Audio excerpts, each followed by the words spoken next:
Hello friends, इस video के अंदर मैं आपके साथ बात कर रहा हूँ कल्याण ज्वेलर्स के बारे में। कल्याण ज्वेलर्स ने DRHP फाइल किया है फॉर 1750 यानी कि 1750 करोड़ के आईपीओ के लिए। तो पहली बात आती है कि DRHP होता है क्या है। DRHP का मतलब होता है ड्राफ्ट रेड हेरिंग प्रोस्पेक्टस। ये वास्तव में एक तरीके का खाका होता है, यानी कि एक पूरी इंफॉर्मेशन होती है जिसके तहत जो है ये आईपीओ इशू करना चाहते हैं, जिसमें कंपनी से संबंधित जानकारी, कंपनी के व्यवसाय से संबंधित जानकारी, इसके अलावा किस तरीके से पैसा रेज किया जाएगा, पैसे का क्या उपयोग किया जाएगा, और इसके बाद सेबी जो है अपनी इन्वेस्टिगेशन करता है। और उसके बाद अगर उसको सारी चीज़ें ठीक मिलती हैं तो वो आगे की प्रोसेस के लिए जो है कल्याण ज्वेलर्स को परमिट करेगा, और उसके बाद जो है ये अपनी आईपीओ की प्रोसेस को आगे फर्दर जो है कंटिन्यू करेंगे। तो देखिएगा यहाँ पर इस आईपीओ के दौरान जो है 1750 करोड़ रुपए का किस तरीके का प्रावधान जो है कल्याण ज्वेलर्स ने किया है। तो अब ये जो आईपीओ आएगा उसका जो बेस है वो किस तरीके से रहेगा। तो देखिएगा कि जो आईपीओ है वो 1750 करोड़ का होने की उम्मीद है, और उस 1750 करोड़ में 1000 करोड़ रुपीस जो है वो फ्रेश इशू ऑफ शेयर्स है, यानी कि नए शेयर्स इशू होंगे 1000 शेयर्स। और 750 करोड़ के जो शेयर्स हैं वो पहले से इशू हो रखे हैं जो कंपनी के प्रमोटर्स के पास हैं। और वारवरी पिनकस जो है उस कंपनी के अंदर जो है एक प्राइवेट इक्विटी प्लेयर जो यूएस फंड है, तो यूएस का जो प्राइवेट इक्विटी प्लेयर्स है वो अपने शेयर्स को जो है सेल करेंगे। तो 1000 करोड़ के नए शेयर्स और 750 करोड़ के जो पुराने शेयर्स हैं वो बेचे जाएंगे। अब बात आती है कि कल्याण ज्वेलर्स क्या है। तो कल्याण ज्वेलर्स जो है एक ज्वेलरी के जो है चेन्स चलाते हैं, नॉट ओनली फॉर इंडिया बल्कि ये मिडिल ईस्ट के अंदर भी जो है इनके शोरूम्स हैं। तो अब देखिएगा ये जो पहले टेक्सटाइल का बिजनेस करते थे, टेक्सटाइल की इनकी शॉप हुआ करती थी, जो इनके प्रमोटर्स हैं और जो कि उनके फादर से जो है उनको मिली थी वसीयत के रूप में। और उसके बाद जो है उन्होंने उस बिजनेस के साथ साथ जो है ज्वेलरी का बिजनेस भी स्टार्ट किया। वो मैं आपको एक दूसरी वीडियो के अंदर जो है बताऊंगा कि किस तरीके से उन्होंने स्टार्ट किया। तो यहाँ पर देखिएगा ये जो प्रमोटर हैं इनकी क्रेडिबिलिटी काफ़ी अच्छी मानी जाती है, और वारवरी पिनकस जो है प्राइवेट इक्विटी प्लेयर्स ने इसके अंदर जो है पैसे डाले थे करीबन 3-4 साल पहले। तो वो अब देखिएगा अपने पैसे को जो है यहाँ पर जो है निकालेगा। और देखिएगा इसी तरीके से प्राइवेट इक्विटी प्लेयर्स क्या करते हैं कि बिजनेस को पहले प्रमोट करते हैं और फिर अपनी इन्वेस्टमेंट को एक अच्छे भाव पर निकालने की कोशिश करते हैं। तो देखिएगा यहाँ पर जो वारवरी पिनकस की जो फर्म है जो यहाँ पर ओन करती है, उस फर्म का नाम है हाई डेल इन्वेस्टमेंट। तो ये हाई डेल इन्वेस्टमेंट जो है ये वास्तव में अपनी डिसइन्वेस्टमेंट करेगी, और हाई डेल जो इन्वेस्टमेंट्स है ये वास्तव में एक जो है एसोसिएट है वारवरी पिनकस का। तो अल्टीमेटली वारवरी पिनकस ही जो है ओन करता है। अब जो ये प्रोसीड्स है इसका क्या करेंगे, तो देखिएगा जो प्रोसीड्स है ये वर्किंग कैपिटल रिक्वायरमेंट के लिए यूज होगी। वर्किंग कैपिटल रिक्वायरमेंट का मतलब है कि जो और ज्वेलरी खरीदने के लिए जो है इसको यूज करेंगे, यानी कि बिजनेस को एक्सपेंड करने के लिए भी उसको यूज करेंगे। और जनरल कॉर्पोरेट पर्पज यानी कि जो कंपनी के रोजमर्रा की जरूरत है उसके लिए इस पैसे को यूज किया जाएगा। अब देखिएगा कौन कितना ओन करता है। तो प्रमोटर के पास है 76% होल्डिंग। तो प्रमोटर जो है 76% ओन करते हैं, और 24% जो ओनरशिप है वो वारवरी पिनकस के पास है जो यूएस का एक प्राइवेट इक्विटी फंड है। वारवरी पिनकस ने जो है 2014 में 1200 करोड़ रुपए जो है इसमें कंपनी में इन्वेस्ट किए थे, और उसके बाद जो है उसने 500 करोड़ रुपए 2017 में भी इन्वेस्ट किए थे।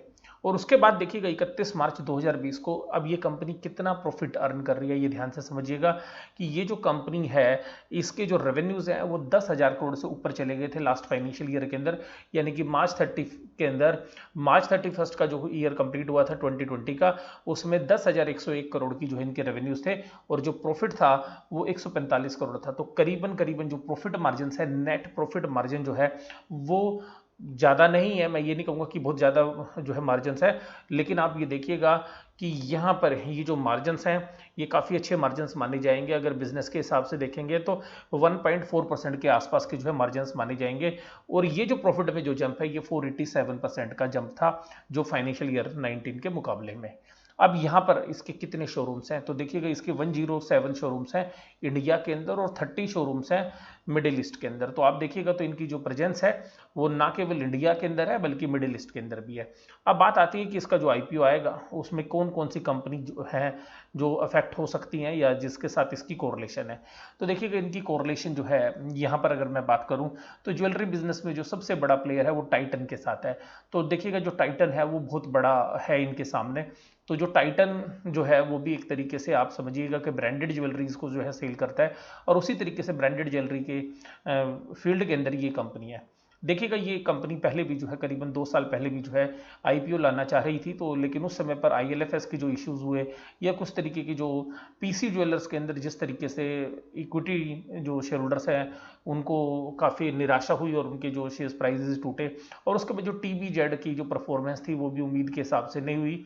तो यहाँ पर देखिएगा इन सारी घटनाक्रम की वजह से जो है कल्याण ज्वेलर्स ने जो है अपना आईपीओ जो है टालते रहे वो, और अब फाइनली जो है क्योंकि अब उन्होंने ड्राफ्ट पेपर फाइल किए हैं तो हम ये उम्मीद करेंगे कि अगले 6 महीने के दौरान जो है इसका जो आईपीओ है आने की पूरी उम्मीद हमें रखनी चाहिए। अब इसके अलावा कौन से और शेयर्स हैं, अगर ये जब शेयर्स आएगा तो जिसके शेयर्स प्राइस में अट्रैक्शन हो सकता है, तो देखिएगा वारवरी पिनकस इंडिया के अंदर और कुछ फर्म्स के अंदर जो है इन्वेस्टेड है, इस बात से मैं इनकार नहीं करूंगा। उसमें से एक फर्म है वो जो है लेमन ट्री होटल्स। तो लेमन ट्री होटल्स में उनका काफ़ी पैसा जो है फंसा हुआ है, क्योंकि होटल इंडस्ट्री कोविड की वजह से जिस तरीके से परेशान है तो उसके जो शेयर प्राइसेस हैं वो भी काफ़ी नीचे आए हैं। तो लेमन ट्री होटल्स के अंदर इनकी काफ़ी अच्छी इन्वेस्टमेंट है। इसके अलावा इन्होंने बहुत बड़ा जो हिस्सा है वो आईडीएफसी फर्स्ट बैंक के अंदर भी है। तो आईडीएफसी फर्स्ट बैंक के अंदर भी जो है इन्होंने बहुत सारे जो शेयर्स हैं अपने जो मोस्टली जो इनकी जो पुरानी इक्विटी है वो इन्होंने प्लेस कर रखी है। तो अल्टीमेटली यहाँ पर उसके प्लेस होने की वजह से जो है वारवनी पिनकस को जो एक रिलीफ हो सकता है। तो यहाँ से लगता है कि अगर ये जो पैसा यहाँ से वो आएगा तो अगर वो अपनी जो होल्डिंग्स है उसको अगर वो डीप्लेस करा लेंगे तो हो सकता है कि उसका बेनिफिट जो है आपको किसी दूसरे शेयर्स पर भी देखने के लिए मिल सकता है, जिसमें लेमन ट्री होटल भी हो सकता है या आईडीएफसी फर्स्ट बैंक भी हो सकता है। इसके अलावा देखिएगा जिस बिजनेस के अंदर ये कंपनी काम करती है, मैं कल्याण ज्वेलर्स की बात कर रहा हूँ, तो इस तरीके के जो और बिजनेसेस हैं उनके अंदर अगर हम एक बात करें तो ज्वेलरी के आइटम से संबंधित एक और बेहतरीन कंपनी है राजेश एक्सपोर्ट।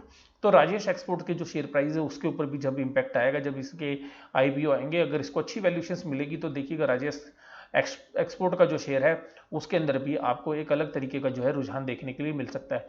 तो जो लोग थोड़ा स्ट्रेटेजी के साथ जो है इन्वेस्ट करते हैं तो वो कभी कभी ऐसे भी ध्यान रखते हैं कि जब कल्याण ज्वेलर्स का आईपीओ आना शुरू होगा और उस समय पर जब इसके आईपीओ को अच्छा रिस्पॉन्स मिलना शुरू होगा तो उससे पहले ही कुछ लोग एक्यूमुलेट कर लेते हैं जो रिलेटेड जो शेयर्स हैं उनको। तो देखिएगा क्योंकि टाइटन तो बहुत बड़ा है, लेकिन मुझे ऐसा लगता है कि जो राजेश एक्सपोर्ट का जो बिजनेस है वो काफ़ी बेहतरीन बिजनेस है और उसने बहुत अच्छी वेल्थ क्रिएट भी जो है शेयर होल्डर्स को करके दी है।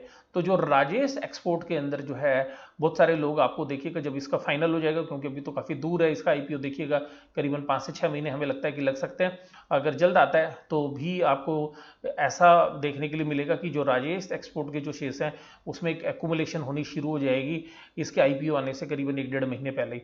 और जब इसके आईपीओ को एक अच्छा रिस्पॉन्स मिलने की उम्मीद रहेगी, क्योंकि वारवरी पिनकस भी है और कल्याण ज्वेलर्स जो है क्वालिटी के मामले में जाना जाता है, और जो मैं इसकी स्टोरी के अंदर आपको जो है शेयर करूंगा कि किस तरीके का जो है बिजनेस करते हैं।